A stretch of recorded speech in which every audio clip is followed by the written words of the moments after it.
সাকিবের সাথে লড়াই হবে সিয়ামের।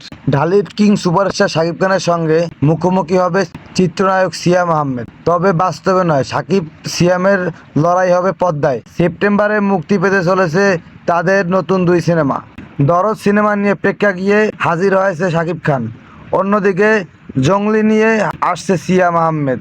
তাদের দেয়া তথ্য মতে সেপ্টেম্বরের প্রথম সপ্তাহেই প্রেক্ষাগৃহে মুক্তি পেতে চলেছে এই দুই সিনেমা। দরদের নির্মাতা অনন্য মামুন আগেই জানিয়েছেন, 6 সেপ্টেম্বর প্ল্যান ইন্ডিয়ান ছবি হিসাবে একাধিক ভাষায় ডাবিং করা হয়েছে এবং বিশ্বব্যাপী সিনেমা মুক্তি পাবে। এদিকে একই মাসে জঙ্গলি সিনেমা মুক্তি দিতে চান ছবির পরিচালক রাহিম। তিনি জানিয়েছেন, সেপ্টেম্বরে জঙ্গলি সিনেমা আসতে পারে। প্রেক্ষাগৃহে সেভাবেই সব কাজ চলছে। মুক্তির চূড়ান্ত দিনক্ষণ চূড়ান্ত না হলে দরদের সঙ্গে প্রেক্ষাগৃহে মুক্তি পাবে। ভক্তরা আশা করছে দুইটি সিনেমা ঘিরেই প্রেক্ষাগৃহে দর্শকদের উন্মাদনা